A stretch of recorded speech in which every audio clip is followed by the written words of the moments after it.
Well, the ongoing war in Gaza has triggered significant unrest on American university campuses.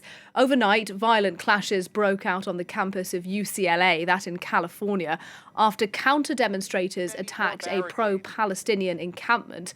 Footage from local television shows items being thrown at the encampment and fireworks set off as well. Well, our correspondent, Wasim Cornet, was there during the night, during that unrest, and he told us a bit about what he saw. It is the calm after the storm here at the UCLA campus after a night of chaos. Shortly after 11 o'clock Tuesday night, a group of dozens of pro-Israeli supporters coming to campus to attack the pro-Palestinian camp. You can see behind me that has been here for about a week or so, for many hours, throwing wooden projectiles, water bottles, traffic cones, and even fireworks at some of those tents. Meanwhile, pro-Palestinian students retaliating, some of them using, for example, fire extinguishers to repel that attack. But the question on everybody's minds this morning is, why did it take the Los Angeles Police Department more than 3 hours to intervene? All this while several pro-Palestinian students had been injured by some of those projectiles, some by pepper spray, and that all of this was being broadcast live on local television. As for the camp itself, on Tuesday, the LAPD did issue an order saying that this camp would now be considered an unlawful gathering and that anyone found here would be subject to arrest. But the police so far has not made any decision to dismantle those tents. That's Wasim Cornet reporting for us from UCLA in California. And several hours before that violence erupted, on the other side of the country in New York, police evicted a pro-Palestinian encampment from a building at Columbia University. More than 100 people were arrested there. The occupation of Hamilton Hall lasted less than a day. For weeks, New York City's Columbia University has been a hotspot for pro-Palestinian protests. But when students barricaded themselves inside an academic building, it was a step too far for authorities. Under shouts from protesters outside, NYPD officers in riot gear entered via a ramp to a first-floor window. They cleared the site and arrested dozens of protesters from inside and outside, restraining them with zip-tie handcuffs and loading them onto buses. Columbia's president has asked the NYPD to stay on campus. We have word from the university that the police will remain on campus until May 17th, so at least until the rest of this semester, and possibly further, we will see lasting implications from the events that are happening tonight. Police should not interfere! The NYPD claimed a significant number of protesters were not students or faculty members. We are seeing professional external actors getting involved in these protests, including in the occupation of a university building. These people are not Columbia students. They are not affiliated with the university, and they are working to escalate the situation. The university spokesperson has accused the protesters of creating a threatening and unsafe environment for Jewish students. The aim of the protests is to show solidarity with Gazans and to call for a ceasefire, but they're also intended to put pressure on university authorities. Activists accuse the university of being complicit in genocide as the administration rejects demands to divest from companies linked to Israel. Threats of arrest or suspension from university have not deterred the protesters. They're vowing to continue their action. Now, in sharp contrast to the violent scenes at UCLA and at Columbia is what's been happening at Northwestern University in Chicago. Their management reached a deal with students on Monday. The pro-Palestinian encampment is to be dismantled.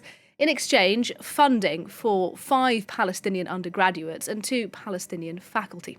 So, will the deal there quell the unrest? Are the protesters, Jewish students, others on campus happy with the agreement?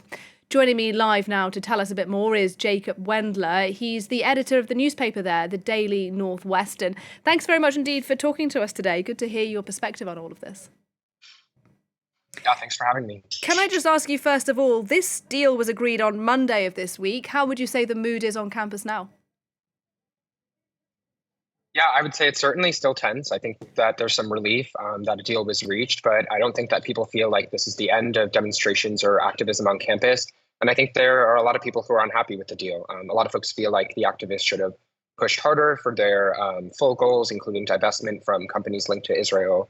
And a lot of people feel that the university shouldn't have reached a deal at all. So there's a lot of discontent. Right, let's unpack some of that a little bit then, because one of the demands from those who were holding the encampment was that the university divested from companies that profited from the war in Gaza. Is it fair to say that that demand wasn't met in this deal? That would be fair to say, yes. The two agreements that were included in the final deal with regard to investments are one related to disclosure. So the university agreed to answer questions from internal stakeholders about investments. It's not clear yet how much information that means they'll be willing to give up. And the second thing is they said they'll reestablish an advisory committee on investment responsibility, which in the past has recommended that the university divest from companies related to fossil fuels. And last time the Board of Trustees rejected that proposal. So that's an opportunity for students to give some input on investments, but there's no necessity that the university take those recommendations. And not just at Northwestern, but at other universities in the United States in the past couple of weeks, we have heard that there are some Jewish students who don't feel particularly safe while these encampments have been held. Now that a deal has been secured where you are at Northwestern, do those Jewish students feel safer? I think that, there's a lot of different feelings among the Jewish community at Northwestern, both within Jewish Voice for Peace, which was one of the pro-Palestinian groups that was a part of the coalition organizing the encampment, and then other Jewish spaces on campus, like Hillel, which put out a statement yesterday saying they were unhappy that the university came to a deal with these protesters. But I think that there's definitely a sense of relief that the encampment has been de-escalated. Right, because I was reading some of the descriptions of what was happening at the campus by the American Jewish Committee and the Anti-Defamation League for the Midwest. And this is a quote I'm going to read you here, saying the university, quote, succumbed to the demands of a mob. I mean, that's quite strong language, isn't it? I assume you've been reporting on campus quite a bit in the past couple of days. Is that a fair description of what those protests were before the deal? Was it a mob?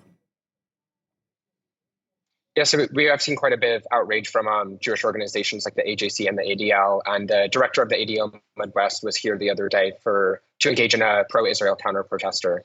I think that there's various characterizations from the time that we spent. We had reporters on the ground 24/7, and I would say that the demonstration remained largely peaceful.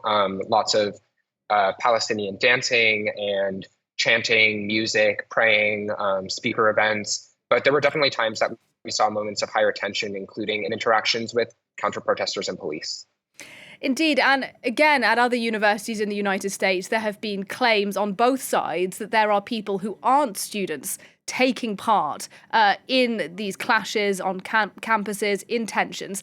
Is that something that your reporters have witnessed at Northwestern? It is, yeah. It's hard to get a particular say on exactly how many people at the encampment were affiliated with the university, but the size of the group certainly ebbed and flowed. I would say it hit its peak Thursday evening at a rally when there were probably well over 1,000 people there, and it seemed just to the eye that a lot of those people appeared unaffiliated with the university. We also saw a counter-protest a few days ago, and a lot of those people were, some were parents and alumni, but the majority of them were not students. So I would say there were folks definitely coming in, especially from like the Chicago activist community to support the encampment. But the majority of the people who were both organizing it and sleeping there overnight in tents did appear to be students. And just a final question. I think I'm right in saying that only Northwestern University has secured a compromise deal like this. Why do you think a deal was able to get done at this university, given that so many other campuses seem so far from that kind of consensus? Yeah, I think there's a few reasons. I think that the main one is probably that both sides agreed to negotiate in good faith from the start. The administration clearly did not want to have to send in the police, seeing how much bad press that had brought universities like Columbia when they sent in with the NYPD. And the negotiators for the students also had a clear set of demands. And they were offered many demands that they've been pushing for years, including an affinity space on campus for Muslim and Middle Eastern North African students and more disclosure around investments. It just felt like this was a deal that they couldn't pass up. I think that the university president, who's fairly new, also has formed a lot of his career around his commitment to free speech and his commitment to the Chicago principles back when he was the dean of the University of Chicago's law school. So I think he had an interest as well in making sure that the resolution to this was something that he felt aligned with his values of protecting free speech. Jacob Wendler, the editor of the Daily Northwestern. Great to talk to you. Thanks very much indeed.